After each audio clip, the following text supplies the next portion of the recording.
Welcome back to the Agile Mind EQ Boost. How to develop an agile mind with science-based tools. Let's start with the third phase. We are already here in emotional intelligence. So, what is emotional intelligence? This is my definition. Emotional intelligence is the art of understanding and collaborating with our emotions to enrich our lives and those around us. It's so powerful. Once we understand what emotions are and use them to empower us instead of, repressing them and not letting them express themselves, then everything changes seriously. All your life will transform once you have a better understanding and collaborate and have a better relationship with your emotions. So, does embracing your emotions and developing your EQ could lead to a more fulfilling life? Right? Because this is something that we start looking in the first module, right? Living a more meaningful and fulfilling life. So the answer is yes, of course. And this is the connection with EQ, with fulfilling life. We have more self-awareness. We understand our emotions and our needs, what we need in the present moment, because emotions are always the present. Values and goals, relationships. We empathize, we communicate effectively, we resolve conflicts, we build much more profound relationships, positive relationships. Resilience, we manage stress, cope with uncertainty, and bounce back much faster because we understand that those emotions, those feelings are temporary, that everything changes. Motivation and engagement, okay, give us energy to do what we want. These positive emotions will transform everything. Align emotions with goals and values, and you will find, greater purpose and meaning, and greater energy and positivity and motivation. Well-being, you regulate your emotions for increased happiness and fulfillment. Okay, you understand how emotions are. You will not be so serious, and you will not be trying to repressing them. You just express them with a simple rule that I'm going to say you now. So, what is EQ? Is very simple words is ability to assess, regulate, and I will include leverage or emotions, okay? Because we can assess and regulate, but if we leverage them, we go to the next level. And I like this also definition from David Caruso, where he says it is to understand that there is an intelligence to feelings, which requires actually engaging emotional data. And for this, I will show you the 90 seconds rules, which everybody love. But before that, let's see what percentage of our decisions are influenced by our emotions and desires. What do you think? In this Homo Deus book, I saw 99%. Everything is ruled by our emotions and desires. Okay, and desires are also ruled by our emotions. So this is incredible, okay, because we are primed. We cannot do anything with our emotion, basically. And the definition of emotion is that, it moves us to actions. It comes from the Latin word emoti, and it's the thing that moves to action, okay? So the behaviors, as we saw in the cognitive process, comes after the emotions. So what is an emotion?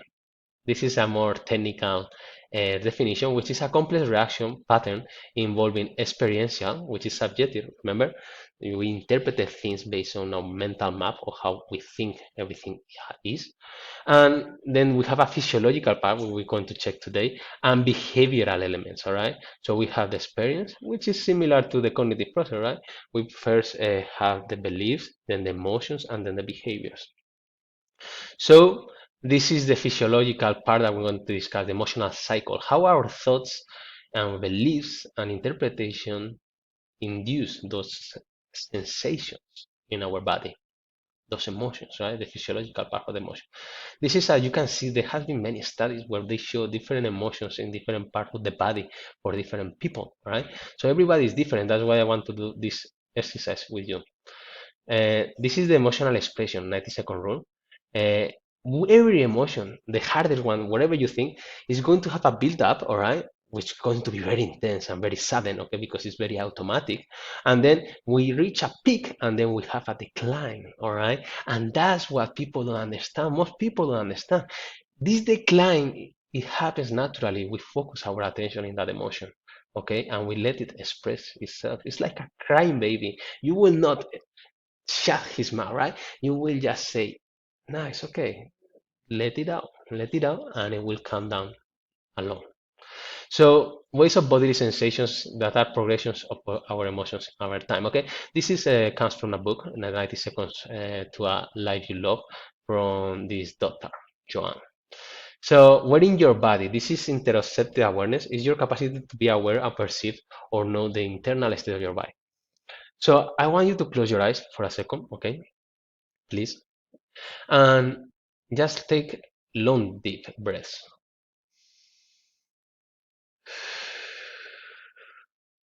Long, deep breath. Inhale, hold, exhale. Inhale, hold, exhale. Inhale, hold, exhale. Now your mind is much more relaxed, right? Now I want you to please visualize something that really stresses you out or is something that worries you a lot, okay? Visualize, I mean, be in that thing that creates you in that environment, right? I want you to experience that situation. So be there, not as an outside observer, but just be there. And now feel those emotions that the situation yields to your body. Those emotions, okay? Feel it. Where is it? It's in your mind, it's in your head, it's in your chest, it's in your stomach, your legs.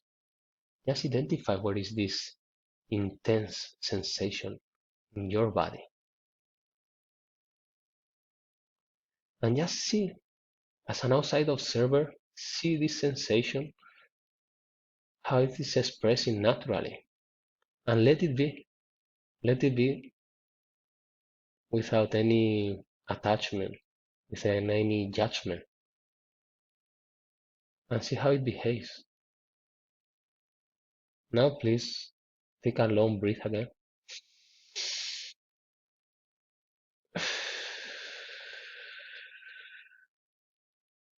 I keep looking to this sensation.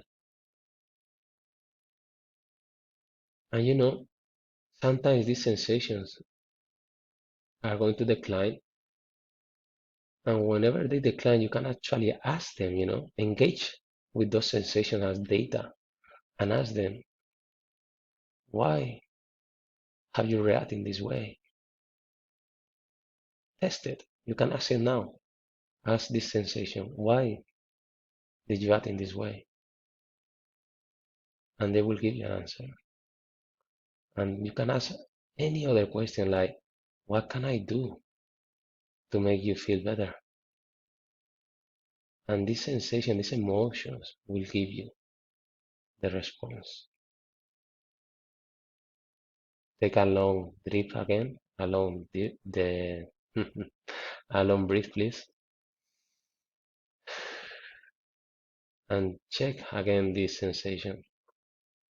And naturally, you saw a decline in just few seconds. You can open your eyes now, and yeah, come back. It's that simple, really. You can express those emotions in a very natural and simple way and learn from them. I leave you this exercise from the neuro change method, okay, for you to practice. This is what we just done is reflection abstraction, okay, it's called that because we can get knowledge from what we already have and what we already know and what is happening. Those are questions that you can ask to these sensations, okay? And this comes from The Art of Fear from Crystal Luhrmann. It's a book I really loved, and this practice really saved my life personally because I was very anxious and I was having a lot of issues, with fear. So this is the neurochange practitioner exercise that I will give you at the end. It's engaging emotional state really and learn from it. Another way to manage unpleasant emotions in a very positive and constructive way is the ABC of stress that is called. Okay, we have an activating event, then we have one's beliefs, okay, the interpretation and how we perceive things, and then the consequent emotions. And where do we have the power? We have the power in you, okay? You have the power because your interpretation and thoughts can be changed, okay? This is about the beliefs and the mindset that we can hold to what happens to our life. What Victor Frank says, between stimulus and response, there is a space. In that space is our power to choose our response. In our response lies our growth and our freedom. I love it. I love this quote, and I totally believe it. So, Anaïs says, we don't see things as they are, we see them as we are. So, if you improve your relationship with your emotions and you just let them be, really, everything is going to be transformed. Remember the emotional cycle, how our beliefs, how our emotions has connected with our mind, and how they can, calm down as naturally as we did it now in a few minutes. Awareness and accountability, the formula of Agile Mind Lab. Please, this is good that you are learning. Keep going, keep going. You're doing very well. Let's do some play work.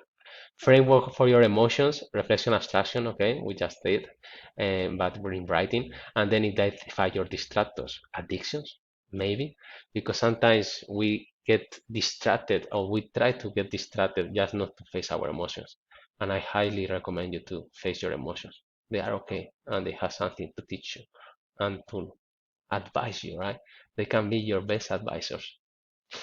Going further together, please share your comments. How was this practice? What did you feel? Where did you feel it in your stomach? Share it because everybody is different, and I love to learn from you as well. Thank you so much, and see you in the next module.